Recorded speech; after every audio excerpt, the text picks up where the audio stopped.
if you have to compare certain units, let's say greatness in terms of sports achievements, or in terms of success, like what level of prosperity you have achieved in your life, it's very easy to have a parameter. You can always have these measurements, right?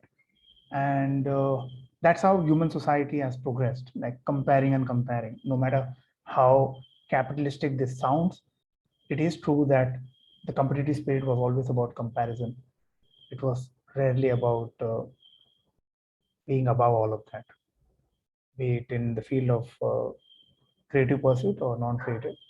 It was always about comparison. Like if somebody had done something in that same stream, the idea was to overtake that person. Uh, Everywhere you can see it. Like history is very bloody, full of bloodshed, but the bottom line has always been to conquer more, to achieve more, to enslave more, to profit more, and it was always a comparative business. It was never a business of contentment. People didn't stop at anything. Uh, it's ironic, but even King Ashok, even after his acceptance of Buddhism, he continued his uh, war march. It wasn't that he just stopped or anything. So the whole parameter of success, how you compare stuff, has always been there throughout cultures, throughout societies, throughout history, and you can't escape it. As humans, you can't escape it. Even in something as benign as faith, you will see this comparative game going on all the time. Like uh, how many days you observed certain things. It could be anything as simple as fasting, or how many temples you visited, or there will always be certain denomination to your faith system which can be compared easily. So even in things which can't be compared, you will add this caveats, and you can't escape it. Now if you rise above all of this and try to find a place which can't be put under a scale, then I believe that space could be love. How can I compare one mother's love for a child with some other mother's love for her child?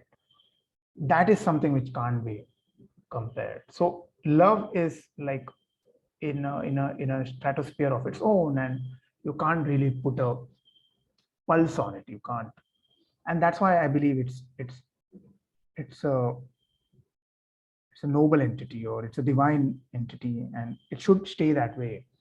To give you a mythological reference, in Vedic belief, in Hindu scriptures, you'll notice that there are warriors of different strata. There are Maharathis, there are Ati Maharathis, there are Mahamaharathis, and you'll notice that in the Mahamaharathis section, you will find certain entities, and then there are Ati Maharathis, and you'll find certain section, so certain people under that category. And you will be amazed to note that Hanuman is was or is considered a superior warrior to Rama, which is interesting because Rama is in the same league as Arjuna, who was a splendid warrior. That's the reason why he was such a coveted warrior in Kurukshetra's war.